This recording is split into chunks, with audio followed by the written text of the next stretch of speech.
Welcome to my channel. আজকে আমরা কথা বলবো এই বাংলাদেশ আর ভিয়েতনামের ম্যাচ নিয়ে। এটা একটা ফ্রেন্ডলি ম্যাচ। আগামী কালকে 26শে মার্চ বাংলাদেশের স্বাধীনতা দিবসে অনুষ্ঠিত হবে হাংডে স্টেডিয়াম ভিয়েতনামে হবে। কারণ হচ্ছে এশিয়া কাপের বিশ্বকাপ বাছাইয়ের লাস্ট ম্যাচ হচ্ছে বাংলাদেশ খেলার আগে একটা ফ্রেন্ডলি ম্যাচ খেলা ভিয়েতনামের মাটিতে। সিঙ্গাপুরের বিরুদ্ধে খেলবে এরপরে, মানে বাছাইয়ের শেষ ম্যাচ আর কি। আচ্ছা, যাই হোক, আমাদের হামজা চৌধুরী চলে আসছে। ভিয়েতনাম সম্পর্কে আমরা জানি ভিয়েতনামের র্যাঙ্কিং আর বাংলাদেশের র্যাঙ্কিং কি। ভিয়েতনামের সোফার আই নো, যদি দেখি বাংলাদেশ, এরপর হচ্ছে ভিয়েতনাম। ও আচ্ছা, বাই দ্য ওয়ে, ফিফার আমি সাইটে ঢুকছি। ফিফার র্যাঙ্কিংয়ে ভিয়েতনাম 103 নম্বর, বাংলাদেশ 181 নম্বর। ও গড, বাংলাদেশ এক পিছাইছে আর ভিয়েতনাম 5 উঠছে। যাই হোক, এটা হচ্ছে লাইভ নেক্সট ম্যাচ দেখা যাচ্ছে ফাইনাল ম্যাচে ভিয়েতনামের। আচ্ছা, যাই হোক, এই হচ্ছে ডিটেইল।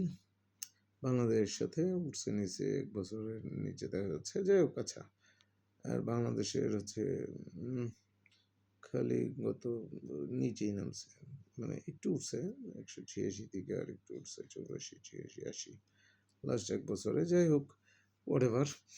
এটা হচ্ছে এইবার যদি আমরা দেখি আসলে বাংলাদেশের স্কোয়াড আর ভিয়েতনামের স্কোয়াড, একটা জিনিস দেখলে আপনাদের অবাক লাগবে।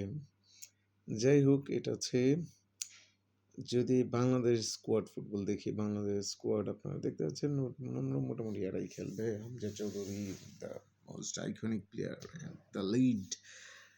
শেখ মুরসালিন, যে বসুন্ধরা কিংস আবাহনীতে গেছে গেম টাইম বেশি পাওয়ার জন্য। জামাল ভুইয়া, তারিক কাজী, মিতুল মার্মা, রাগিব হোসেন, টিপু বর্মন, সাদউদ্দিন, সুহেল রানা, ফয়সাল আহমেদ ফাহমিদ, বিশ্বনাথ, শাহ কাজেম, রহমত মেহমুদ হৃদয়, ঈশা ফয়সাল, মোহাম্মদ ইব্রাহিম, শাকিল আহমেদ তপু, মেহেদী হাসান শ্রাবণ, সুমন রেজা। এখানে জাহান আহমেদ কোথায়? দীপক রয়, জাহান আহমেদ কোথায় দেখা যাচ্ছে না।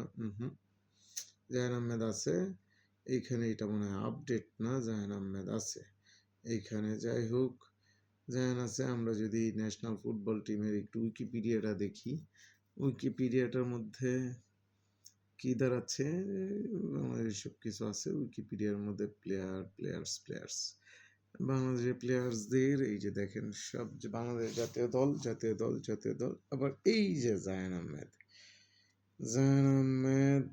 রিমাল আল শাহরা স্পোর্টিং ক্লাবে খেলে জাহান আহমেদ, সেই আছে। আর ফোর্টিস বাংলাদেশি টিমগুলো বসুন্ধরা কিংস, মোহামেডান, আবাহনী। এই হচ্ছে হামজা চৌধুরী, 28 বছর বয়স, লিচেস্টার সিটিতে খেলতেছে। এই জায়গায় কে ফ্রি এজেন্ট হয়ে গেছে? তারিক শামিদ সুম ফ্রি এজেন্ট হয়ে গেছে। এই জায়গাটা আমার একটু কথা আছে।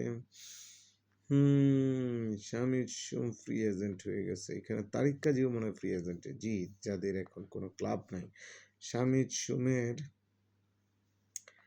ক্লাব হচ্ছে কানাডার ক্লাবে ছিল, কিন্তু কানাডার কিন্তু যে অলভিয়া, এটা কি? ও ফাহমিদুল ইসলাম, ও অলভিয়া। আচ্ছা, এই হচ্ছে একটা বাংলাদেশের টিম, মোটামুটি যারা খেলে 20-25 জনের একটা টিম এইটাই খেলবে। কিন্তু বলা যায় যে অ্যাটলিস্ট বাইরে প্লেয়ার হচ্ছে 4টা, এর মধ্যে 2জন ফ্রি এজেন্ট যারা বাংলাদেশ নাগরিক হতো। 4টা 5টা, জামাল ভুইয়া, এর মধ্যে 2জন ফ্রি এজেন্ট পাওয়া গেল যারা এখনো দল পায় নাই। আর কানাডা আছে এমনিতে দেশ বলতে গেলে, যার থেকে আসছে ইংল্যান্ড আসছে, যে আমাদের সবচেয়ে বড় সুপারস্টার। তারপরে হচ্ছে এরকম এইখানে দেখা যাচ্ছে, এটা খুব সম্ভবত আরব আমিরাত, খুব সম্ভবত, তাই তো? আরব ইমিরেটস খেলা বাংলাদেশ লেফট উইক, ভার্জিনিয়া,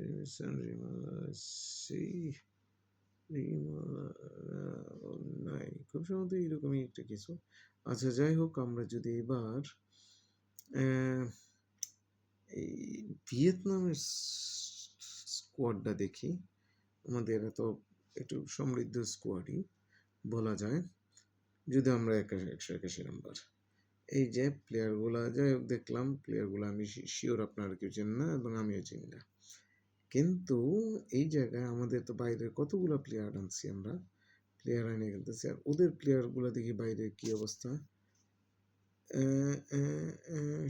সব হচ্ছে ওদের নিজস্ব দেশে, হ্যানা এফসি, চেংআন এফসি, হ্যানা এফসি, এফসি, মানে এইখানে বাইরের কোনো দেশ দেখা যাচ্ছে না, তার মানে সব নিজস্ব প্লেয়ার, বাইরে থেকে কাউরে আনে নাই। এটা একটা ভালো জিনিস, তার মানে তাদের টিমটা ভালো, এই টিমটা নিয়েই আসলে তারা এই যে 103 নম্বরে তাদের ট্রান্সফার মার্কেটটা দেখি তো, ট্রান্সফার মার্কেট চলে আসছে, ট্রান্সফার মার্কেট হচ্ছে 6.38 million euro transfer market.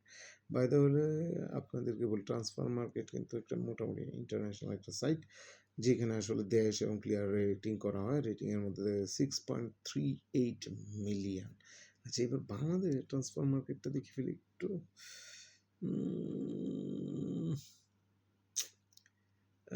Bangladesh squad দেখি তো, ট্রান্সফার মার্কেটটা দেখা কিনা, হ্যাঁ দেখাচ্ছে, দ্যাটস গুড। ট্রান্সফার 7.7 মিলিয়ন, আমাদের এক হামজা চৌধুরীর জন্য আসলে অনেকটা বাইরে যায়। যাই হোক, 180 ফিফা ওয়ার্ল্ড র্যাঙ্কিং, আমরা তার 1 মিলিয়ন, প্রায় অলমোস্ট 1.5 মিলিয়নের কাছাকাছি, 1 মিলিয়নের প্লাস আমরা বেশি, 1 মিলিয়ন ইউরো দাম বেশি আমাদের ওদের চেয়ে। কিন্তু হোপ ফর দ্য বেস্ট, আগামীকালকে বিকাল 6টার সময় এটা হবে, যদি বাংলাদেশ জিততে পারে এটা একটা বড় একটা চার্ম হবে। যাই হোক, হোপ ফর দ্য বেস্ট, আমরা দেখি কি হয়। ধন্যবাদ সবাইকে।